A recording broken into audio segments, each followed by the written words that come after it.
Oke, silakan Jaka. Ya, Pak. Ya, salam, selamat pagi, eh, Bapak Ibu Saudara. Mari kita kembali datang kepada Tuhan pagi hari ini dengan hati yang bersyukur. Mari kita bersatu di dalam doa. Bapak, kami bersyukur Tuhan buat pagi hari ini. Bersyukur buat hari yang baru yang Tuhan beri. Apapun yang kami jalani di dalam kehidupan kami hari-hari ini Tuhan, kami percaya ada Bapa yang bersama dengan kami. Kau ada di setiap musim kehidupan kami Tuhan. Kau ada dalam setiap duka, kau ada di dalam setiap duka yang suka yang kami alami. Terima kasih Bapa buat kasih setiamu dalam kehidupan kami. Pagi hari ini Tuhan kami datang, kami bawa korban syukur kami kepadamu Tuhan. Terima kasih Bapa, terima kasih. Terima kasih Yesus.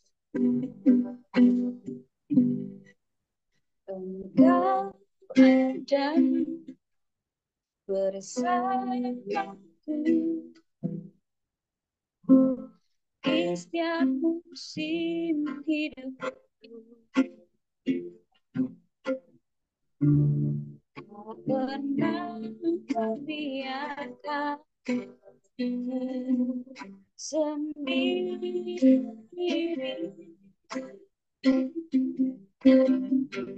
Kau kekuatan dalam jiwa kami. Di jiwa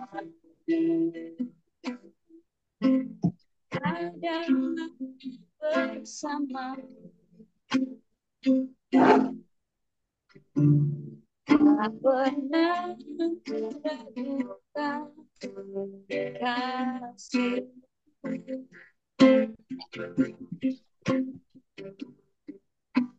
Bersamamu Bapa, ku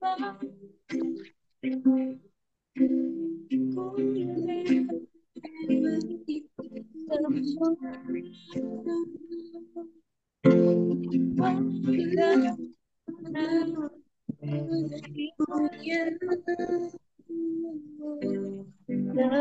Teguhkan hati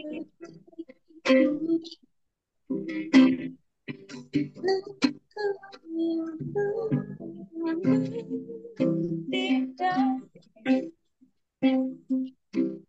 memilih berdoa. Aduh,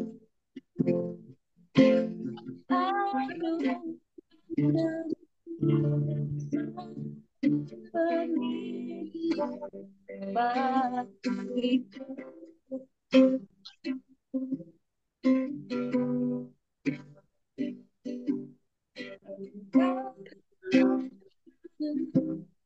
bersama di setiap musim hidup. Tak pernah kau biarkan kau sendiri.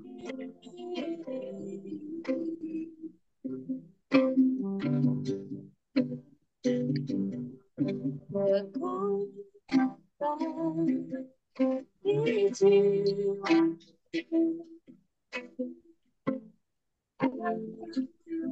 bersama.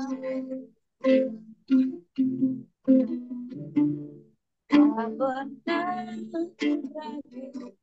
meragukan kasihmu. Oh, bersama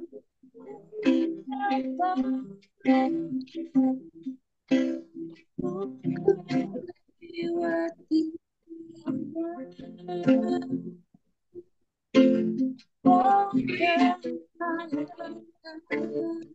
oh ya bukan hati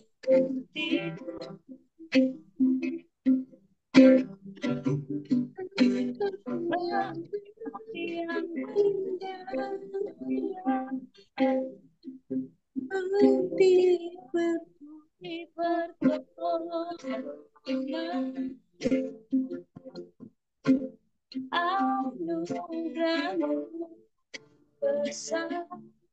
melihat bagiku bersamamu bersamamu lewati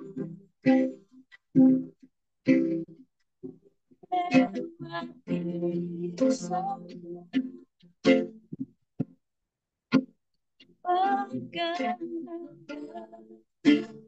yang bukan hati engkau dirimu tidak memberi petunjuk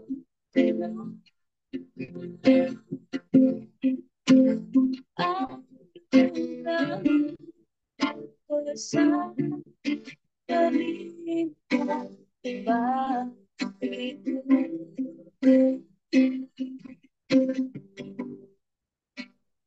anugerahmu bersama terlibat bagiku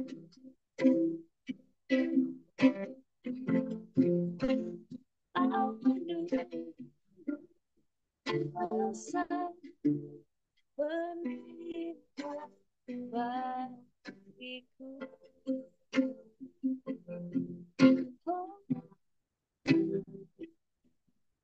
Kau setia selalu ada bersama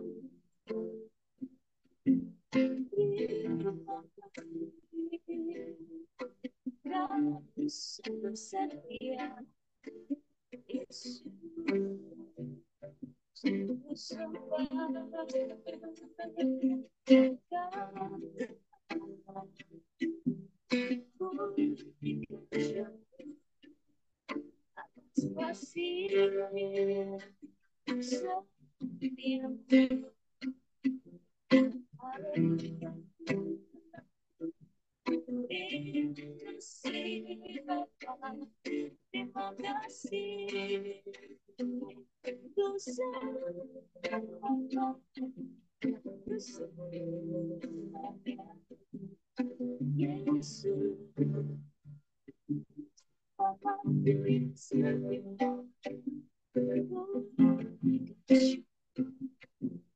terima kasih terima kasih, terima kasih, Yesus kau setia. Terima kasih Yesus.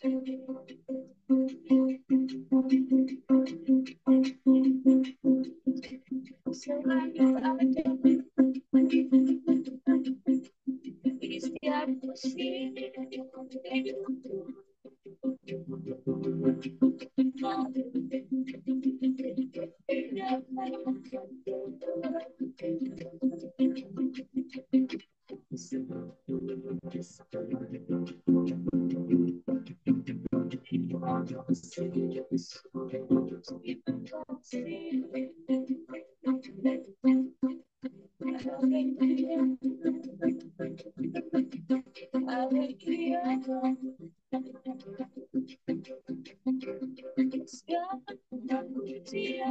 setiap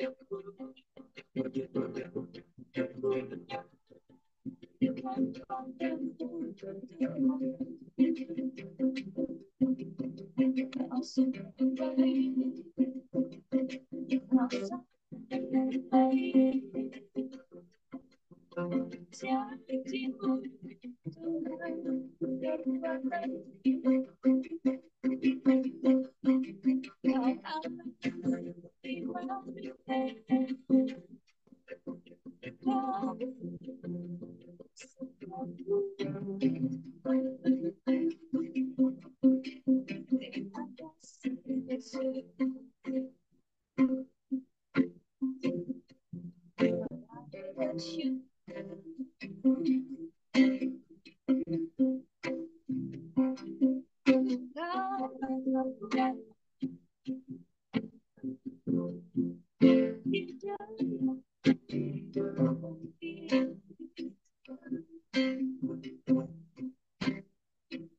kasih Yesus, terima kasih, terima kasih. Sebab kami tahu Tuhan Engkau Allah yang bersama-sama dengan kami. Sebab itu kami akan terus berjalan dengan kuat dan teguh di dalam kuat tangan kasih dan kuasa. Terima kasih Tuhan. Segala sesuatu yang Tuhan izinkan terjadi dalam kehidupan kami. Kau Allah yang membentuk setiap kami. Mau terus berjalan bersama. Terima kasih Yesus. Bersamamu Bapa, kami akan lewati semua. Ku lewati semua karena Dia teguhkan hatiku. Engkau yang bertindak beri pertolongan. Amin. Anugerah-Mu besar berlimpah bagiku.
Berlimpah bagiku.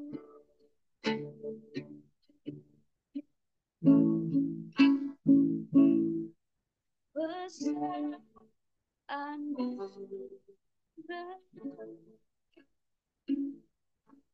berlimpah kasih, semakin hari semakin besar berlimpah kasih,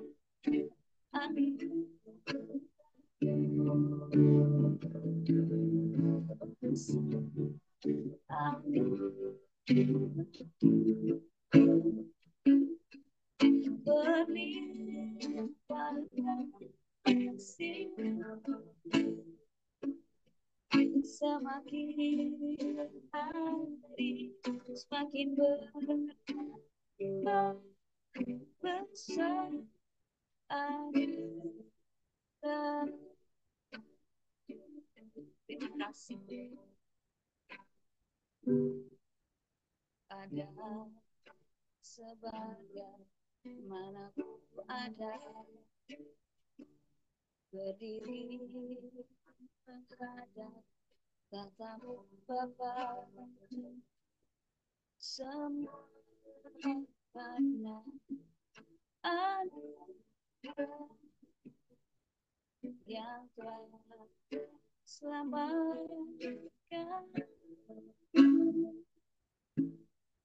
hidup dalam segala kelimpahan,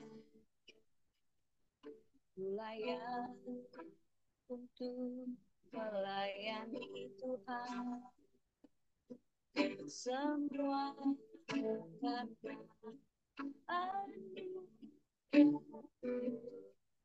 tercurah bagiku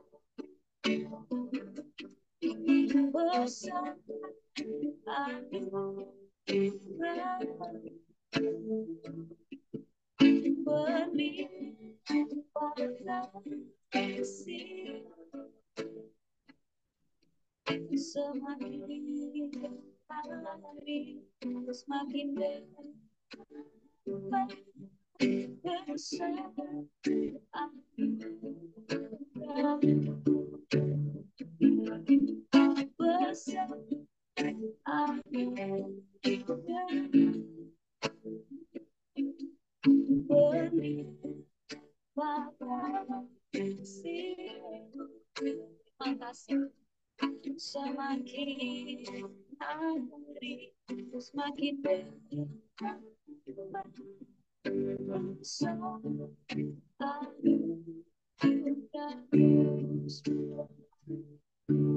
semakin hari semakin dekat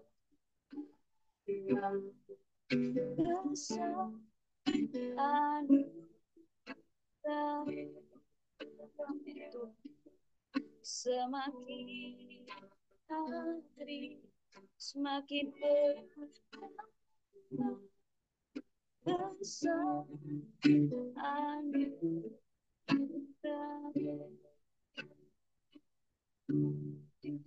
Kami bersyukur Tuhan buat anugerah-Mu yang semakin hari semakin bertambah dalam hidup kami.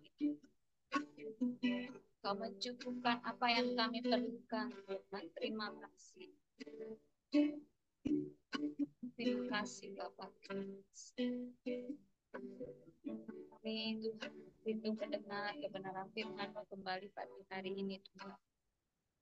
Tuhan berkati hamba-Mu yang akan menyampaikannya. Hikmat dan urapan-Mu Tuhan membuat hamba-Mu sampaikan isi hati-Mu Tuhan. Kami mau dengar Tuhan pagi hari ini. Dalam nama Yesus kami berdoa.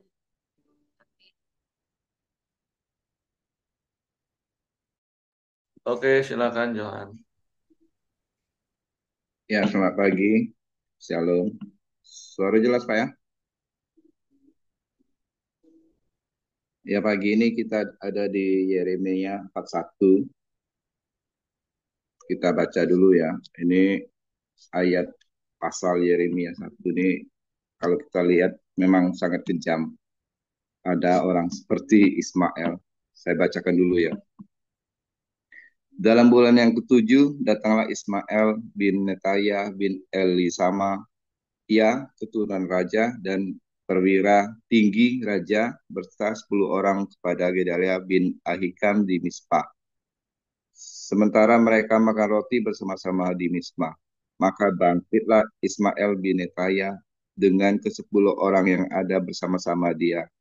Lalu mereka memukul mati Gedalia bin Ahikam bin Safan dengan pedang. Demikianlah Ismail membunuh dia yang telah diangkat Raja Babel atas negeri itu.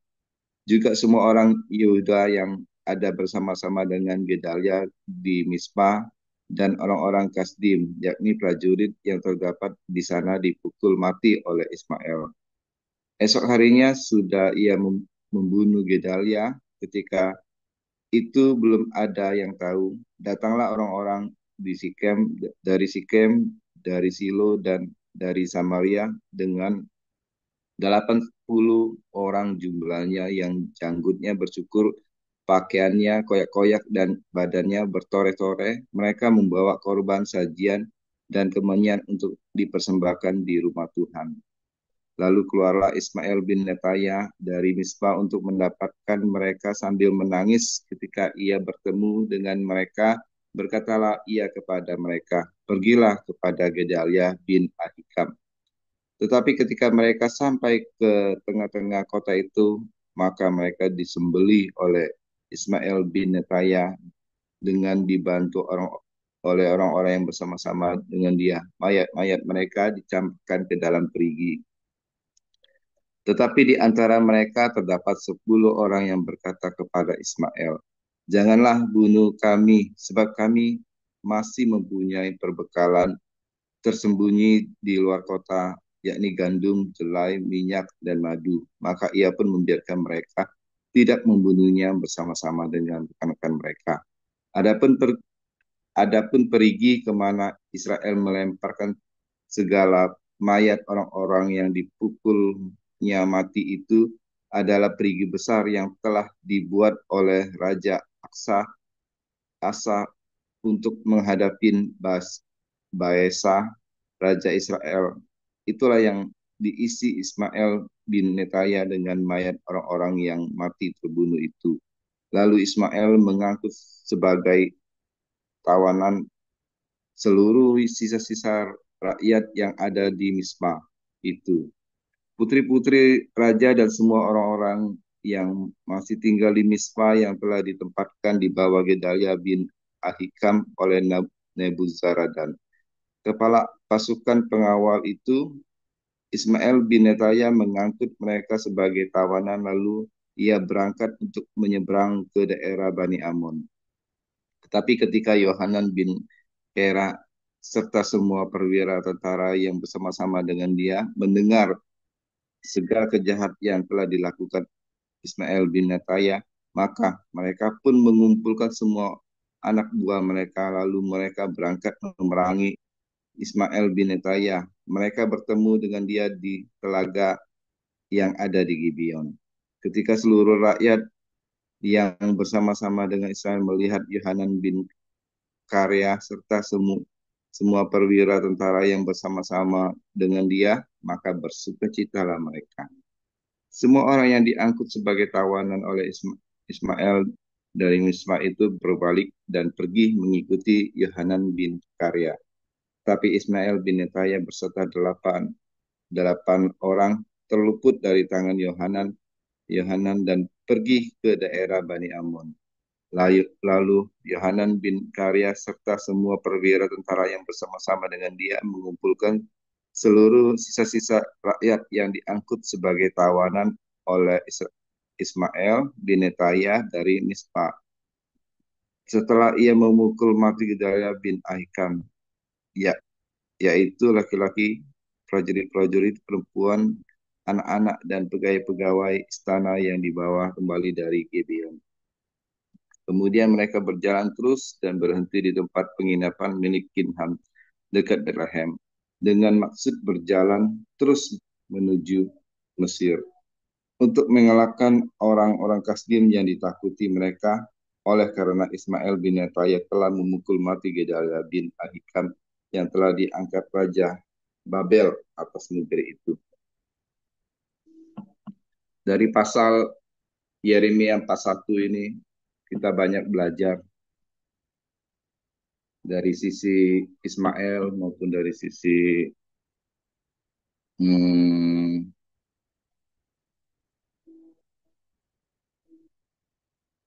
Gedalia bin Ahikam. Dari sisi Ismail,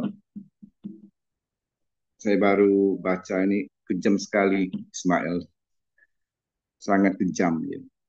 Karena dia yang saya pelajarin, yang saya dapat, mengapa kejahatan Ismail itu sangat kejam. Yang saya dapat karena satu, Ismail iri. Sifat iri dengki itu sangat berbahaya kalau dimiliki oleh siapapun, terutama dimiliki oleh Ismail yang juga padahal dia keturunan raja, harusnya keturunan raja kan harus memberikan dampak yang baik. Bagaimanapun dia harus keturunan raja harus dampak baik. Tetapi Ismail tidak. Itu karena ada iri dengki yang sangat dalam hidupnya. Pentingnya kita menjaga hati, jangan sampai ada iri dengki seperti Ismail. Belajarlah untuk rendah hati, bersyukur, jangan pernah ada iri akan kemajuan orang lain. Kalau orang suka ngomong tuh SMS, senang melihat orang susah atau susah melihat orang senang. Jadi belajarlah untuk selalu bersyukur atas apa yang kita miliki, bukan apa yang dimiliki orang lain. Belajar dari Ismail, jangan ada iri. Yang pertama. Yang kedua, jangan ada ambisi pribadi yang tidak sesuai dengan firman Tuhan. Karena kalau ambisi pribadi yang tidak sesuai dengan firman Tuhan, jatuhnya pasti jahat. Walaupun jadi milikilah ambisi pribadi yang baik. Yang ketiga, yang saya dapat dari Ismail, yaitu tidak memiliki jiwa yang mau dipimpin atau jiwa pemberontak. Jadi belajar dari sifat Ismail ini ya, jangan memiliki jiwa yang memberontak, tapi jiwa yang mau dipimpin, jiwa yang mau mentaati pemimpin kita. Apapun kejelekan dari pemimpin kita itu yang daripada Tuhan. Apalagi Gedalia ini kan seorang yang diangkat oleh raja menjadi gubernur. Jadi harus kita pimpin, harus kita dukung bagaimanapun. Karena bagaimanapun pemimpin itu kan di belakang-belakang pemimpin itu banyak nasihat-nasihat. Jadi belajarlah untuk taat akan pemimpin. Kedua, jangan pernah jauh dari Tuhan. Kalau kita jauh dari dengan Tuhan seperti Ismail nih, ya akan menjadi seorang yang keji, yang sangat keji. Jadi pembelajaran bagi Ismail ini, Yeremia 41 ini, belajarlah untuk selalu dekat dengan Tuhan, penuh kasih Tuhan. Saya baca di Yeremia sih, kejamnya Ismail ini. Sampai mayat-mayat tuh dimasukkan ke dalam perigi. Saya pelajarin perigi itu di Google, artinya itu sumur atau tempat air, tempat mata air atau sumur. Jadi semua mayat itu dimasukin ke perigi itu. Jadi sangat kejam. Jadi milikilah kasih Tuhan, jangan seperti Ismail. Nah, yang saya dapat juga sih, yang paling penting dalam yang saya dapat di Yeremia 1 ini, kita harus terus dekat dengan Tuhan. Karena kalau kita dekat dengan Tuhan, penuh kasih Tuhan, berkoram Dia terus setiap hari, maka firman Tuhan itu akan menjadi rema dalam hidup kita. Jadi setiap hari hati dan pikiran kita nih dipenuhi kebenaran. Dan kebenaran itu akan memerdekakan kita sehingga kita dijauhkan dari sifat yang iri hati, sifat yang pemberontak, sifat yang ambisi-ambisi yang tidak sesuai dengan firman Tuhan. Yang saya dapat gitu. Jadi yang saya belajarin, yang dapat dari Yeremia 41 ini juga, bahwa apapun yang kita lakukan itu pasti ada dampaknya, pasti ada. Kalau firman Tuhan ngomong itu tabur tuai, apa yang kita tabur kita akan tuai. Seperti juga di Ismail nih, dia menabur kejahatan, dia juga menuai kejahatan juga. Jadi dia tidak juga mendapat apa-apa. Jadi pembelajaran bagi kita, apapun yang kita lakukan yang baik, kita akan terima yang baik. Tetapi kalau kita melakukan kejahatan, maka kejahatan itu juga akan merongrong kita. Dan kita tidak akan mendapat apa-apa yang baik. Seperti yang ini kan akhirnya si Ismail itu juga diperangi oleh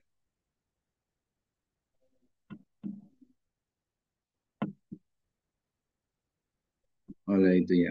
Jadi pembelajaran bagi kita, lakukanlah yang baik, maka kita akan terima yang baik.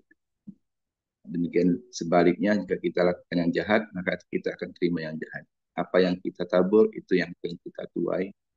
Berkendana pada Tuhan, maka Tuhan akan berkenan dengan kita, dan milikilah hati yang selalu penuh kasih, dekat dengan Tuhan, maka firman Tuhan itu akan terus menerangi hati kita supaya kita tidak melakukan yang salah ataupun yang keji. Itu aja Pak yang saya Pak.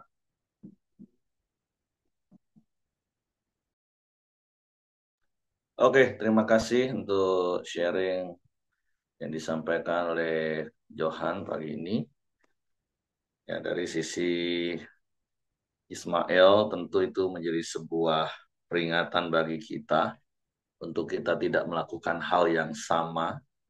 Tadi seperti apa yang sudah Johan sampaikan, jangan sampai dalam hati kita ini ada iri, apalagi disertai dengan ambisi pribadi, karena ketika kita tidak bisa menguasai diri kita, hati kita dipenuhi dengan iri dan ambisi, ya tentu itu akan membuat kita melakukan, ya kalau istilah zaman sekarang, H3. Mau halal, mau haram, hantam saja.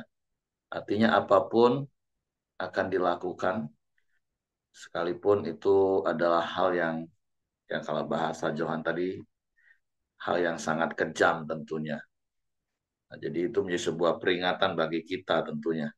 Nah, tetapi secara keseluruhan dari kisah ini, ya tentu berkaitan juga di pasal besok, Yeremia kembali mengingatkan Yohanan bin Kareah beserta orang-orang yang masih sisa di Yehuda. Karena kalau kita baca dari kisah ini, setelah Yohanan bin Kareah dan orang-orang yang ada bersama dengan dia mengejar Ismail bin Netanya yang menawan orang-orang di Yehuda, dan akhirnya mereka berhasil kembali merampas mereka. Nah, ayat yang ke-17, ayat firman Tuhan itu berkata seperti ini. Kemudian mereka berjalan terus dan berhenti di tempat penginapan milik Kimham dekat Bethlehem dengan maksud berjalan terus menuju Mesir untuk mengelakkan orang-orang Kasdim yang ditakuti mereka oleh karena Ismail bin Netanya telah memukul mati Gedalia bin Ahikam yang telah diangkat Raja Babel atas negeri itu. Apa yang dapat kita pelajari selain dari apa yang tadi Johan sudah sampaikan? Terkadang sebuah situasi yang di luar dugaan kita itu bisa kembali menggoyahkan iman kita. Kalau kita baca sebelum-sebelumnya, kan bahkan Raja Zedekia pun sudah punya pikiran dan sempat meminta pertolongan kepada Mesir untuk melawan Raja Babel. Dan harusnya Yohanan bin Kareah ingat bahwa Yeremia sudah pernah mengingatkan jangan ke Mesir, tapi tundukkan diri kepada Raja Babel supaya keadaanmu baik-baik saja. Tapi di pasal-pasal terakhir yang kita bacakan akhirnya karena ketegar tengkukan Zedekia, mereka tetap berusaha melawan sampai hampir 2 tahun dikebung, dan ujungnya ya kita baca beberapa hari yang lalu akhirnya Zedekia tetap harus ditawan, ditaklukkan, bahkan dia harus mengalami satu hal yang ironis sekali, anak-anaknya disembelih di depan mata dia. Nah, orang-orang yang masih tinggal itu pun ya memang keadaannya tidak baik. Karena kalau skenario Tuhan seperti yang kemarin kembali kita belajar dari Yeremia 29 ayat 11, kan Tuhan itu punya rancangan yang indah mengenai mereka kalau mereka taat. Nah, kembali seperti kemarin juga diingatkan lagi, Tuhan berfirman, aku ini mempunyai rancangan mengenai kamu. Rancanganku, kata firman Tuhan. Yaitu bukan kecelakaan, tetapi yang penuh dengan damai sejahtera. Nah, tapi sekali lagi terkadang ketika kita dalam situasi yang berusaha untuk bertahan, tapi ketika keadaan seperti yang tidak kita inginkan, itu bisa membuat goyah iman. Sehingga Yohanan bin Karea akhirnya ingat lagi ke Mesir. Makanya kalau Bapak Ibu masih ingat, berkali-kali saya katakan percaya dan berusaha untuk percaya itu dua hal yang berbeda. Apa itu percaya? Percaya itu berserah penuh kepada Tuhan, menyerahkan sepenuhnya keputusan dan caranya kepada Tuhan. Nah, itu percaya. Sehingga kita bisa nyanyi begini. Saat ku tak melihat jalanmu, saat ku tak mengerti rencanamu, namun tetap ku pegang janjimu. Pengharapanku hanya padamu. Hatiku percaya, hatiku percaya, hatiku percaya, selalu ku percaya. Nah, itu orang yang percaya. Sekalipun rasanya apa yang dialami sepertinya nggak sesuai dengan apa yang dia harapkan. Karena pengharapannya kepada Tuhan, bukan pada keadaan atau kepada ekspektasi pribadinya, ya dia akan tetap berserah percaya. Berkali-kali kalau soal percaya, contoh yang mungkin ya satu-satunya lah yang akan sangat menolong kita untuk mengerti apa itu artinya percaya, ya Sadrak, Mesak, Abednego. Itu orang yang percaya kepada Tuhan. Artinya mereka berkata dengan iman, kami percaya Tuhan kami itu sanggup menolong kami. Tapi kalaupun dia nggak menolong, menurut apa yang dapat mereka pikirkan, ya kami tetap percaya. Dan betul realitanya, akhirnya karena mereka percaya kepada Tuhan, kan orang kalau berpikir, oh, aku ini udah percaya kepada Tuhan, harusnya. Nah, ketika muncul kata harusnya, nah disitulah sebenarnya kita nggak percaya kepada Tuhan. Karena kita yang mau atur Tuhan. Karena kata harusnya itu sudah menjadikan sebuah ungkapan rasa kecewa. Nah, orang yang percaya itu nggak akan pernah kecewa dengan Tuhan. Tapi orang yang berusaha percaya, itu adalah orang yang kelihatannya sepertinya percaya, tapi dia tidak menyerahkan keputusan dan cara itu pada Tuhan. Dia yang mau atur sesuai dengan apa yang dia ekspektasikan, harapkan. Kalau aku percaya sama Tuhan ya, Tuhan harus tolong aku gini ya. Nah, orang kalau berusaha percaya seperti itu, ya tinggal tunggu waktu saja ketika keadaan tidak seperti yang dia harapkan, dia akan kecewa, dia akan tinggalkan apa yang menjadi kehendak Tuhan dalam hidupnya. Ya, jadi sama seperti Yohanan bin Karea. Karena terpaksa, ya sudah belajar berserah kepada Tuhan. Pasrah lebih tepatnya. Tapi begitu mereka baru beberapa keadaan, Ismail Benetanya melakukan hal yang di luar dugaan, akhirnya mereka berusaha kembali kepada Mesir. Makanya ada kata-kata itu yang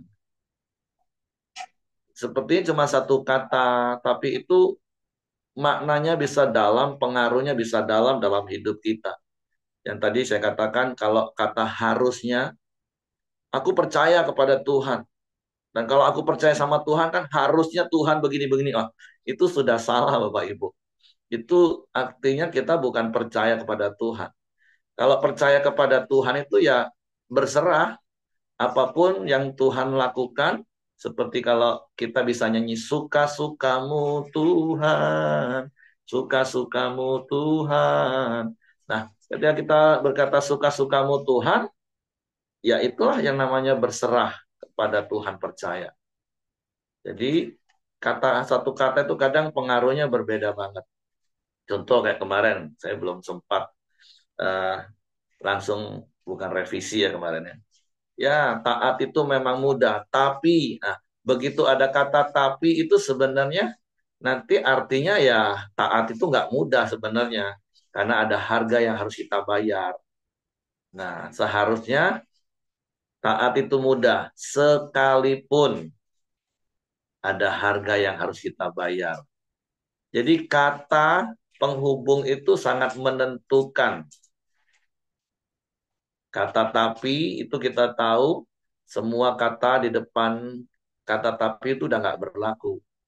Taat itu mudah, tapi ada harga yang harus kita bayar, bla bla bla bla. Nah, itu yang di depannya sudah nggak berlaku. Harusnya kan taat itu mudah, sekalipun, meskipun ada harga yang harus kita bayar.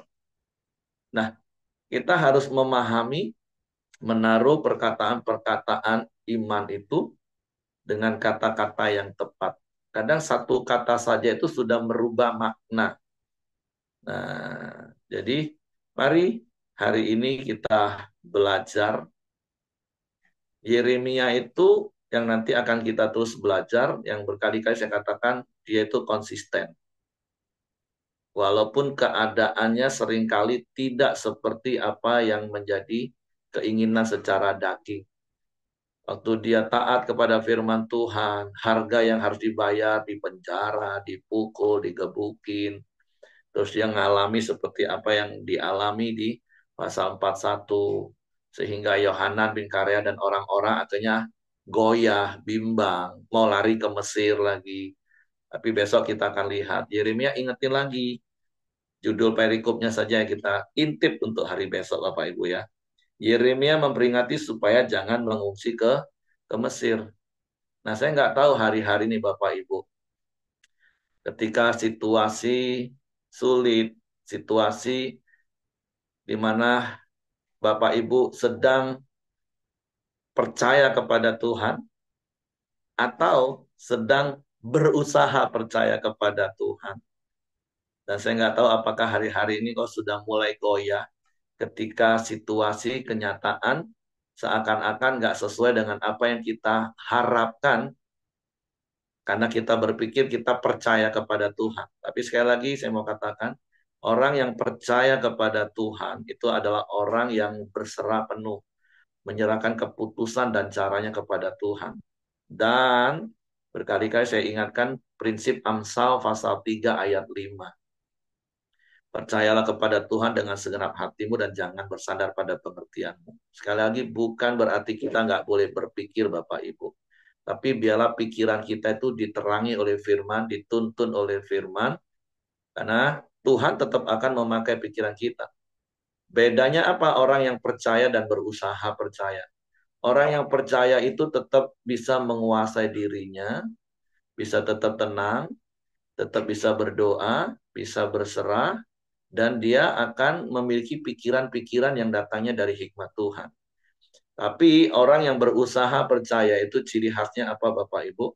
Ketika ada sesuatu yang sepertinya di luar dari ekspektasi dia tadi, kekhawatiran akan kembali begitu menguasai dirinya. Sehingga dia stres lagi, depresi lagi, dan akhirnya mulai cari-cari cara lain. Tanpa sadar, dia ngomong, kayaknya Tuhan nggak tolong lah. Padahal aku sudah berusaha untuk percaya. Padahal aku sudah berusaha untuk sungguh-sungguh. Tapi kok kayaknya nggak seperti apa yang aku harapkan. Karena sekali lagi balik-balik, percaya itu artinya menyerahkan sepenuhnya keputusan dan cara yang pada Tuhan. Tuhan yang akan pimpin pikiran kita. Dan itu yang terus membuat kita tetap tenang. Kita bisa berpikir dalam tuntunan Tuhan. Tapi kalau orang yang berusaha percaya kepada Tuhan, ketika menghadapi situasi yang seperti tidak yang dia harapkan, dia akan kembali dikuasai oleh kekhawatiran. dia akan berusaha mencari jalannya sendiri. Jadi itu yang mau saya tambahkan hari ini, mengingatkan kita, jangan sampai kita seperti Yohanan bin Karea. Sekalipun, sekali lagi saya katakan, saya tidak tahu kondisi apa yang sedang Bapak Ibu alami hari ini, tapi tetaplah belajar kuasai diri, jadi tenang, berdoa berserah kepada Tuhan, dan izinkan Tuhan yang menolong Bapak Ibu, membuka pikiran Bapak Ibu, apa yang harus kita lakukan tanpa rasa khawatir, tanpa rasa takut. Kalau memang secara manusiawi, ya wajarlah Yohanan bin Karea akhirnya khawatir. Untuk apa kami bertahan di Yehuda? Jangan-jangan nanti ada hal-hal yang buruk lagi terjadi. Padahal janji Tuhan udah jelas. Sebenarnya kalau kalian baik-baik saja, taat saja pada firman Tuhan, aku ini punya rancangan mengenai kalian. Nah, seperti itulah hidup kita Bapak Ibu. Mari terus belajar untuk percaya kepada Tuhan, berserah kepada Tuhan sepenuhnya. Oke, itu saja yang saya tambahkan. Terima kasih. Silakan Bapak Ibu kalau ada yang mau tambahkan, saya serahkan kepada Hengki. Ya, terima kasih Pak Heri. Mari kita masuk dalam doa syafaat kita di pagi hari ini. Silakan Ko Acin, nanti tutup sama Ko Johan. Mari kita bersatu dalam doa pagi ini. Bapa, kembali bersyukur Tuhan buat pagi indah Tuhan. Kami bisa menyelesaikan program Deo Tuhan. Kami telah memuji menyembah-Mu Tuhan. Bila itu menyenangkan hati-Mu Tuhan. Terima kasih juga Tuhan buat firman-Mu Tuhan yang menentukan kami Tuhan. Memiliki hati yang tulus Tuhan. Dan juga cerdik Tuhan dalam jalan kehidupan Tuhan. Tuhan berikan kami hikmah Tuhan dalam kami menjalani setiap kehidupan Tuhan. Terima kasih Tuhan. Kami juga berdoa Tuhan buat Ko Johan yang telah menyampaikan firman-Mu Tuhan. Bila Tuhan memberkati, Tuhan tambahkan hikmat daripada-Mu Tuhan. Pakai dia lebih lagi Tuhan. Tuhan juga sertai Tuhan. Tuhan berkati usaha tokonya Tuhan. Tuhan yang menyediakan pelanggan buat dia Tuhan. Terima kasih kami percayakan Tuhan kepada Ko Johan Tuhan, istri dan anak-anaknya. Biar Tuhan juga berkati, biar damai sejahtera-Mu Tuhan melingkupi keluarga Ko Johan Tuhan. Dan juga Bapa, kami juga bersatu hati Tuhan, kami mau berdoa Tuhan buat cerita yang dalam perjalanan dari Pekanbaru mau ke Jambi Tuhan. Bila Tuhan berkati, Tuhan menyertai Tuhan. Tuhan pakai kendaraan yang Tuhan percayakan membawa cerita pulang Tuhan, biar Tuhan sertai, Tuhan lindungi Tuhan dalam perjalanan Tuhan tanpa kekurangan sesuatu apapun rumah Tuhan. Terima kasih, kami silakan cerita kedatangan kasih-Mu Tuhan. Dan juga Bapa, kami juga berdoa Tuhan buat Ko Buyung Tuhan yang pergi berobat ke Penang ya Tuhan. Tuhan berikan hikmat Tuhan dia dalam berobat Tuhan. Tuhan pakai dokter yang kan untuk memberikan informasi buat kesehatan Tuhan. Tuhan berikan yang terbaik Tuhan buat hasil kesehatan buat Ko Buyung Tuhan. Biar damai sejahtera-Mu dan sukacita-Mu melingkupi hati Ko Buyung juga Tuhan. Dan juga keluarga Tuhan, anak-anak dan istri Tuhan yang berkati Tuhan. Terima kasih kami juga doa Tuhan buat setiap anggota Koram Jaya Tuhan telah hadir. Biarlah Tuhan menyertai, Tuhan berkati usaha dan pekerjaan Tuhan dan setiap peserta Koram Jaya Tuhan. Tuhan berikan hikmat juga Tuhan dalam setiap kami Tuhan dan menjalani kehidupan kami Tuhan. Terima kasih Tuhan, kami juga berdoa khusus juga Tuhan buat Ibu Dorcas ya Tuhan. Tuhan selalu sertai Tuhan. Dan juga pemulihan Tuhan, biar Tuhan memberkati, Tuhan yang menyertai Tuhan, dan juga Tuhan berikan kemudahan Tuhan, berikan dia kekuatan Tuhan dalam jalan kemu yang berikutnya ya Tuhan. Kami serahkan schedule berikutnya ke Tuhan, ke dalam kasih-Mu Tuhan, biar damai sejahtera-Mu dan sukacita-Mu melingkupi Ibu Dorcas ya Tuhan. Terima kasih Bapak, kami juga mau berdoa juga Tuhan buat bangsa Indonesia ya Tuhan. Tuhan berkati bangsa Indonesia ya Tuhan, biarlah kemuliaan-Mu menyinari bangsa Indonesia ya Tuhan. Tuhan juga memberkati setiap pemimpin yang ada Tuhan. Tuhan berikan hikmat kepada pemimpin, presiden, wakil presiden, hingga semua jajaran terendah Tuhan. Biarlah hikmat daripada-Mu Tuhan yang memberikan kesejahteraan mereka dan memimpin Tuhan bangsa Indonesia Tuhan. Terima kasih Tuhan. Kami serahkan Indonesia ini ke dalam tangan kasih-Mu Tuhan. Mari kita masuk dalam doa Bapa kami. Bapa kami di surga, dikuduskan namamu, datanglah kerajaanmu, jadilah kehendakmu di bumi seperti di surga.